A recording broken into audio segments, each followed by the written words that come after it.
Ek groet jou in die baie mooie naam van Jesus Christus. Baie hartlik welkom by hierdie program. Baie welkom uit Centurion uit, hier uit Curenca gemeente uit. Wat 'n voorreg is dit om weer met u te kan gesels. En ek, die afgelope maand het ons die erfenisdag gehad. En erfenisdag was gevier op verskillende maniere. Deur sekere groeperings het voete afgekap van beelde en wapens afgebreek, en die ander het optogte gehou, en ander het gebraai. Ander het weer by monumente by mekaar gekom, ander het hierdie dag op sy eie manier gevier. Vir party van ons was dit net 'n goeie vakansiedag om niks te doen nie. Maar erfenis is in die woord, en ons as kinders van die Here het 'n erfenis wat vir ons ver meer is as in hierdie wêreld. In hierdie wêreld is daar 'n erfreg, of daar is dan 'n erfenis wat kom van weer jou pa se boedel of jou oupa se boedel. En so is daar erfenis wat deur jare lank in gesinne is. Ander is opgebou net in 'n geslag. Maar erfenis is iets wat ons wil bou, en daar is my 'n groot jaloesie wanneer ek in die Europa's toer en ek sien die ongelooflike erfenis wat daar is. Ons ou landjie is maar 300 plus jare oud, en wanneer jy in Europa rondtoer, dan praat ons van 1000, 2000, nog meer jare. Ek kan onthou in Bath in Engeland, is dit ongelooflik om te loop op plekke wat die Romeinse Ryk eintlik begin het. Erfenis. En ons as kinders juig oor die erfenis wat ons het in die Here. En dit is wat Dawid oor geprofeteer het. Dawid het iets geweet van Jesus Christus. Daarom sê hy met gemak, Here sê vir my Here. Toe hy sondig het hy uitgeroep en gesê, ontsondig my met hyssop, maar moet die gees van God nie van my wegneem nie. Vir my persoonlik is Dawid een van die grootste profete van die Ou Testament. Ons kan so maklik die psalms maar net lees as een of ander gedig of poësie of basis van een of ander lied wat ons wil sing. Maar Dawid was een van die sterkste profete wat daar was. Die Here laat toe dat hy in die heilige gaan en van die toonbrode eet wanneer hy honger is. Dit wil sê sy priesterskap word erken deur God. Hy dans voor die ark uit en ek wil dit kategories stel dat hy nie naak was nie. God sal nie toelaat dat enige naakte man voor die heiligheid van die ark uit hardloop of uitdans nie.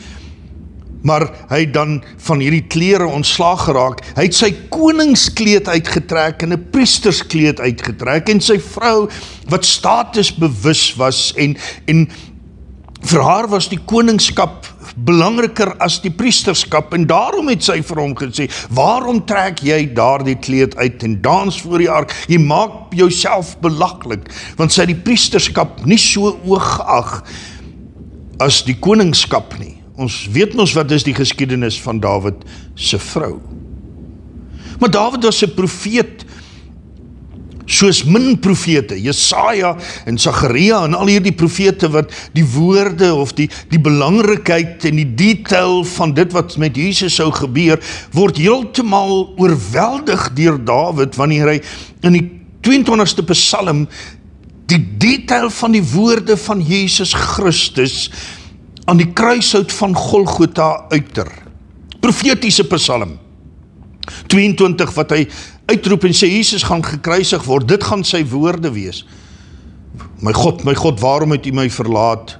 Hulle het die lot oor my gewaad, het hulle gegee. Hulle het, al hierdie woorde wat die Here gebruik het aan die kruis. Die 23ste Psalm word dan ook profeties dat die Here ons herder is, want dit is nie net die Here is 'n staf wat hy die skapies naby bring nie, maar nou kan ons hom herder noem. Volgens Johannes die 12de en die 14de hoofstuk is hy die goeie herder, en die skape kan nou deur die hek na hom toe gaan. Die hoof van die kerk. So, dis profeties. In die verlede was dit 'n God en 'n volk, 'n God waar die priester in die allerheiligste kon ingaan. Hier word hy my herder, die een wat vooruitstap. Ja, nie net dit nie, in groen weivelde, nie op aarde nie, maar in hierdie weiveld van geregtigheid, Gaan lees maar Psalm 19 en sien hoe die woorde van die Here vir Dawid beteken het, die teregwysings vir hom goed was. Ja, Psalm 23 ook, die stok en die staf, die vertroos my, u geregtigheid, u straf maak dat ek beter voel oor die dag en in die regte rigting gaan en veiliger voel. Dissipline bring veiligheid. En Dawid profeteer dan in die 24ste Psalm, wie sal kan gaan op die berg? Wie is dan rein? Hy wat rein is van hart, van gedagte, wat dan geheilig is deur God. Die 85ste Psalm wat sê, my waarheid en God se geregtigheid sal mekaar kus. Waar? Aan die kruis. My waarheid wat sê ek is 'n sondaar, daar is vir my niks in hierdie wêreld, daar is nie hoop nie, dis my waarheid, maar my waarheid word sy waarheid aan die kruishout van Golgotha, nou is sy waarheid my waarheid, hy is die weg, die waarheid en die lewe. My waarheid. Paulus skryf self, die mens het geen agting, die mens, daar is vir die mens niks oor nie, ons is sondaars, en as ons dink ons is nie, dan is ons 'n klug teenoor mekaar, vir jouself. Maar op die uiteinde van die dag kom hy en sê, my geregtigheid, is die Here se geregtigheid, hy het my ongeregtigheid, het hy sy geregtigheid gemaak, en ek kan geregtig staan in hom. Profeties, aanhoudend profeties. En dit is wat die 15de en die 16de Psalm vir my ook is. Die 16de Psalm wat juist praat oor hierdie erfenis. Hy sê, dit is 'n gedig van Dawid. 'n Gedig wat hy op die uiteinde nie net 'n prosa stuk nie, in die oorspronklike taal sê, dis sy gees wat hy deel. Hy deel 'n stuk van sy diepste wese, kom deel hy met ons. Iets wat hy in sy gees ervaar het, iets wat hy beleef het in sy diepste van sy, kom ek noem het profetiese ervaring en belewenis. En dan sê hy, bewaar my o God, want by u skuil ek. En dit gaan nie daaroor dat hy moet bewaar word van die wêreld nie, want die 15de Psalm en die 16de Psalm is dieselfde. En die 15de Psalm gaan juist daaroor wie mag vertoef in die tent en wie mag opgaan na die heiligheid. En hy sê, bewaar my Here, dat ek nie die goed doen wat my gaan keer dat ek nie kan vertoef in die tent nie. Soos nie bewaar van my vyande nie, bewaar my van my eie menswees, wat op die uiteinde maak dat ek afdwaal, dat ek nie bly by die eerste beginsels van God, sodat ek nie kan opgaan na die tent van die Here, nie kan bly, soos Moses in die tent van samekoms met God ontmoet het. So hy sê, bewaar my. Hy sê, ek het tot die Here gesê, u is my Here, vir my is daar geen goed bo u nie, u is vir my die alles, dis wat Psalm 23 ook sê. Psalm 23 is eintlik geskryf aan die einde van sy lewe, en dan sê hy, die Here is my herder, niks aan my ontbreek nie, dis al, is eintlik, dis al, die Here is my herder, dis al, ek het niks meer nodig nie. Hy kon gepraat het oor Goliat, hy kon gepraat het oor sy rykdom, hy kon gepraat het oor die feit dat hy koning is van al 12 stamme, hy kon alles in sy testament gesê het, maar wat hy vir ons nalaat is, die Here is my herder, en dit was vir my genoeg. Toe ek die punt bereik het wat Jesus vir my genoeg is, dat daar vir my niks bo u is nie. Geen waarde nie, en eintlik die analogie wat hier gebruik word, is as jou naam op 'n muntstuk gedruk is, soos wat die konings en sy name opgeskryf was, die heroes van die tyd, of 'n afdruk van die gesig, en daai is net joune, dis die enigste in daardie munt, dis die waarde, dit is die waarde, dis die enigste spesiaal, daar's niks wat bygevoeg kan word nie, hierdie is vir my die ultimate van dit wat ek eer, dit wat ek beskerm en bewaar. Sê die Here is dit vir my. Hy sê, oor die heiliges is ek bly, maar oor die goddelose sien ek dat hulle in hulle eie weeg gaan, en dat hulle op die uiteinde die wraak van die Here gaan kry. En dan sê hy, maar vir my, die Here is die deel van my erfenis erfenisdag, as ek dit kan uitroep, as ek 'n erfenisdag moet belê, dan sal dit nie wees as Joodse volk, of as Joodse tradisie, of dit of dat wat gebeur het in die feeste van die Here, soos uitgedruk in die 7 feeste, wat God gegee het. Nee, Dawid sê, nee, my erfenis is vir my mooi, want dit lê in Jesus Christus.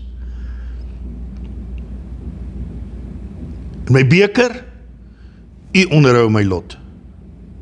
U weet wat vir my vir die dag van môre in lê. Die meetsnoere het vir my op lieflike plekke geval. Ja, my erfenis is vir my mooi. Ek sal die Here loof wat my raad gegee het, selfs in die nag vermaan die Here my. Iemand het navorsing, een van die groot professore het navorsing gedoen oor al die godsdienste. Hy was eintlik 'n ateïs en op die uiteinde van die dag dan kom hy en hy sê die verskil tussen al die godsdienste wat hy bestudeer het oor 1400 verskillende benaderings het hy gaan bestudeer en hy het gesê hierdie godsdiens is die enigste godsdiens waar God in ons woon. Hy het natuurlik tot bekering gekom.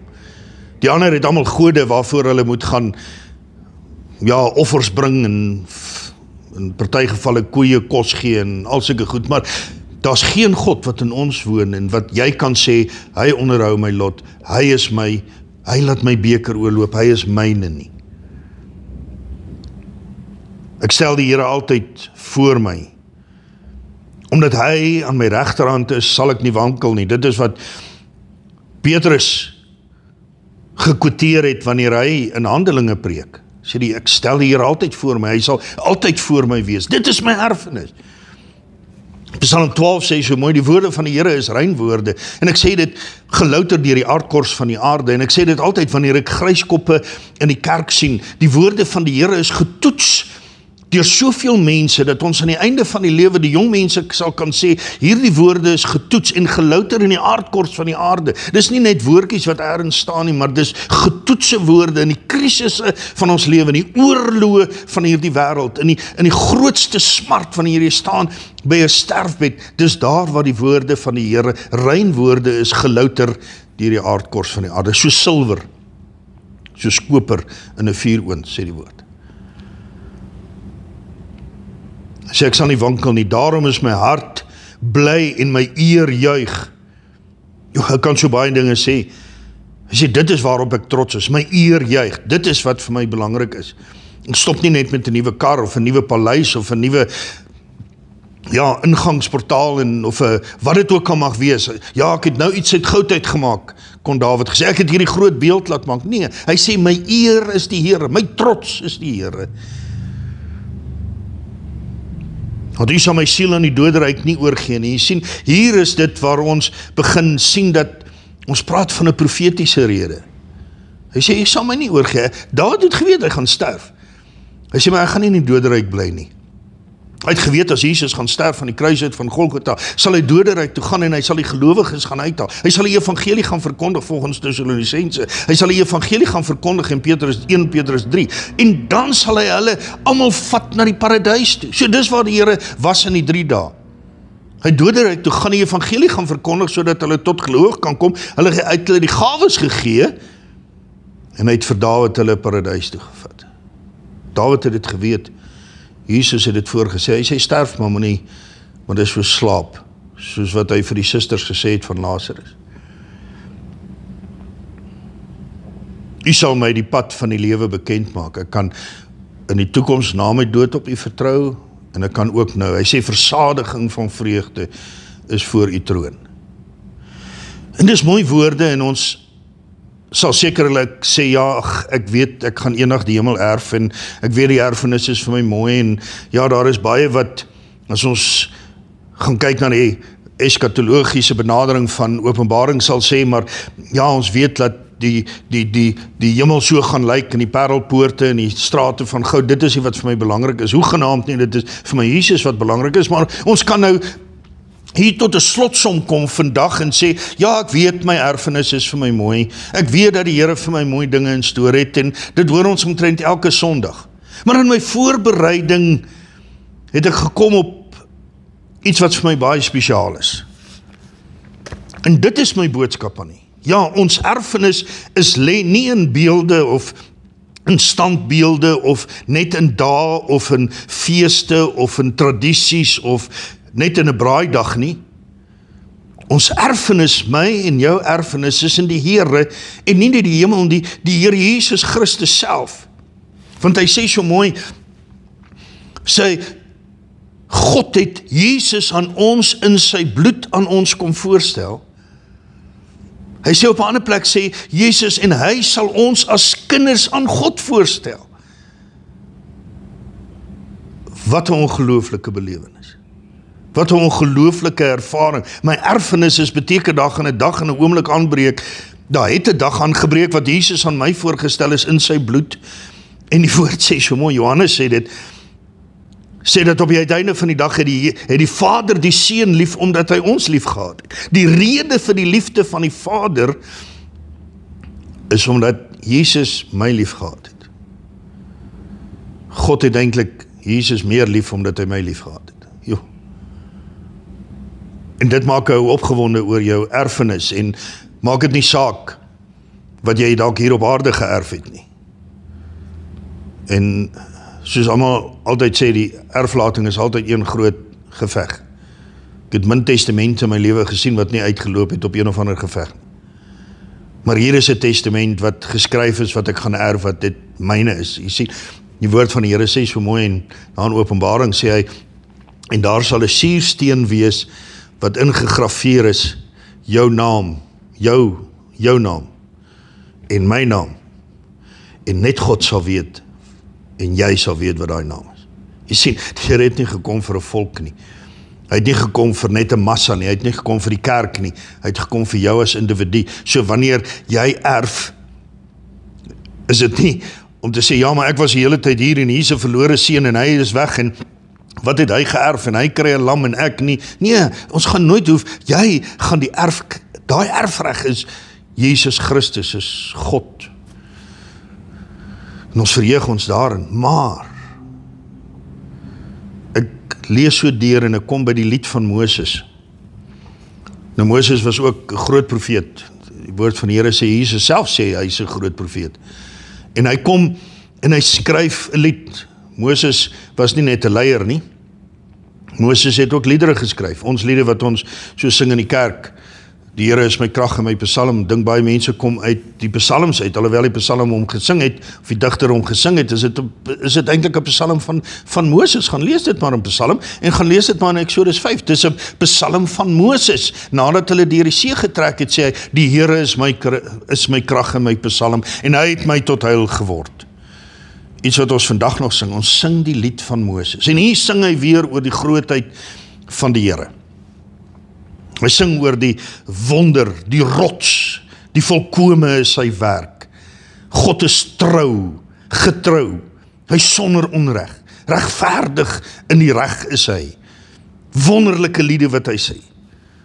Ja, hy sê, hy waarsku ook hierin, en dit moet ook in elke een van ons se boodskap wees, is op die uiteinde van die dag, kan ons vertel van die heerlikheid van die Here, maar ons ook moet in dieselfde kant vertel van die wraak. Want die wraak is net deur die genade vir ons gespaar, en as ons in die skaduwee van die kruis gaan ons definitief die wraak van die Here ook kry. Maar dan in die 9de vers. En hoor wat sê hy. Hy sê, van die Here se deel is sy volk. Jakob is sy afgemete erfdeel.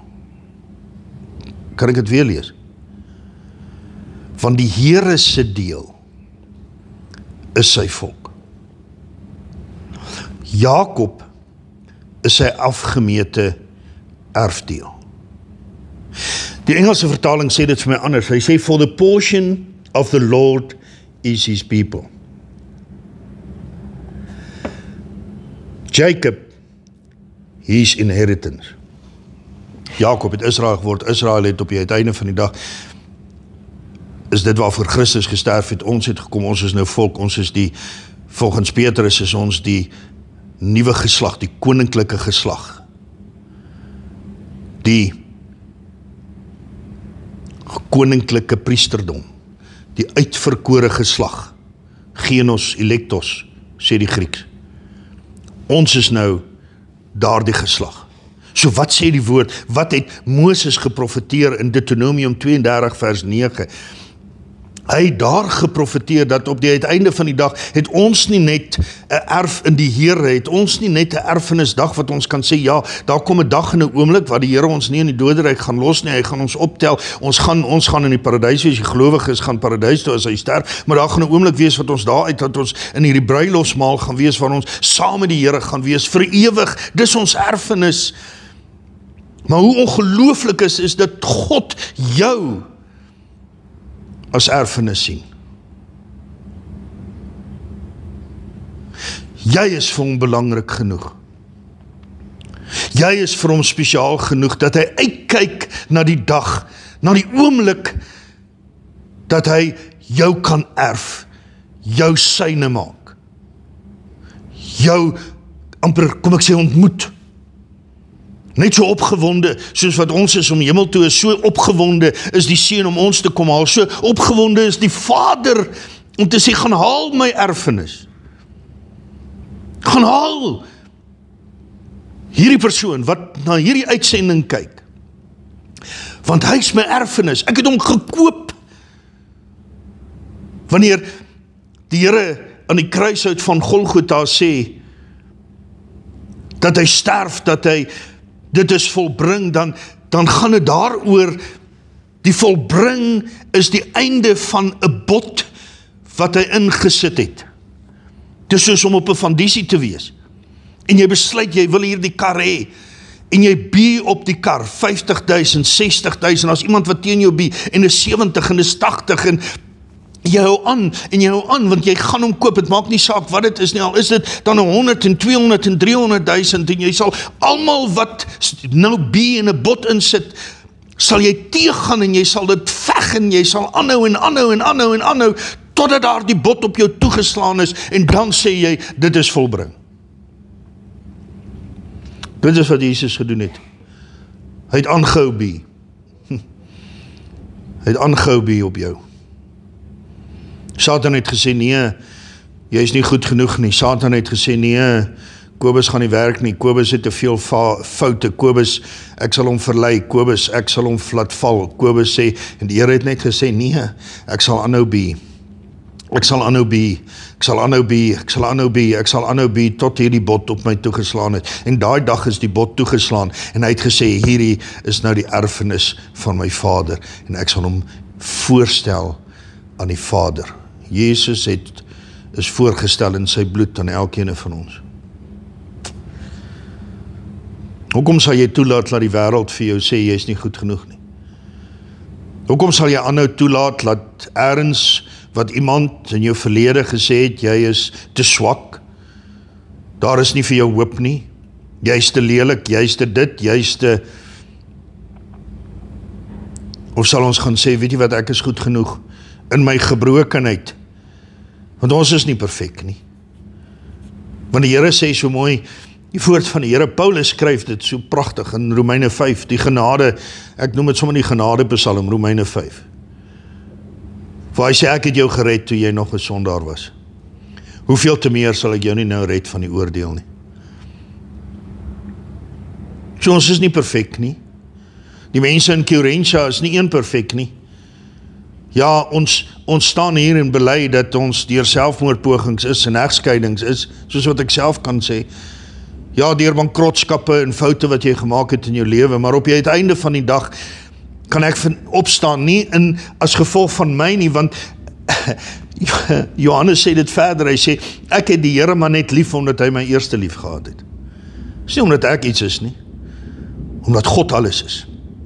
En God het beplan, om op die uiteinde vir ons te gee, en vir ons te maak, en dit toe te laat, dat ons die erfreg is. Dat ons die erfenis is, van God. En as jy vandag goed genoeg is om die bruid te wees van die Here Jesus Christus, ek sê dit altyd baie van die kansel af, ek dink nie daar is 'n bruid goed genoeg vir my seun of 'n bruidegom goed genoeg vir my dogter nie, dit is ons maar altyd so, dis waarom ons so skoonouers is. Ons wil altyd die beste hê vir ons kinders en God wil die beste hê vir sy seun en jy is gekies. Wat 'n kosbare voorreg. En nie net dit dat hy ons gered het nie, maar dat Moses sing in die begin van hierdie woord, in die begin wat hy skrywe in sy profetiese boeke, sê onthou net, jy is nie net 'n erfgenaam nie, God het jou ook as erf, as eiendom te verkry.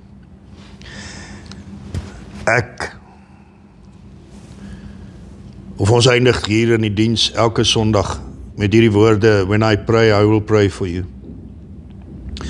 En dis wat ek vandag vir julle ook wil sê is, when I pray, I will pray for you. When you pray, will you pray for me? En wat moet die gebed wees, is dit wat Paulus geskryf het aan Timotheus en verskillende plekke waar hy sê, ek wens net jy kan besef wat jy is in die Here. Efesiërs, wens net jy kan besef wat se waarde is jy vir God, en dit is my gebed vir jou vandag, is dat jy sal besef wat die waarde is vir God. Jy is sy erfenis. Jy kan my WhatsApp op 083-453-1660, gaan kyk op ons Facebook en allerhande terreine, as jy bydra wil lewe, daar is die rekeningnommer. Maar waaroor dit in beginsel gaan is, onthou net, dat jy 'n kind van God is. Jy is gekoop, daar is op jou gebie, maar meer as dit, is dat die Here wag en wens om jou te erf.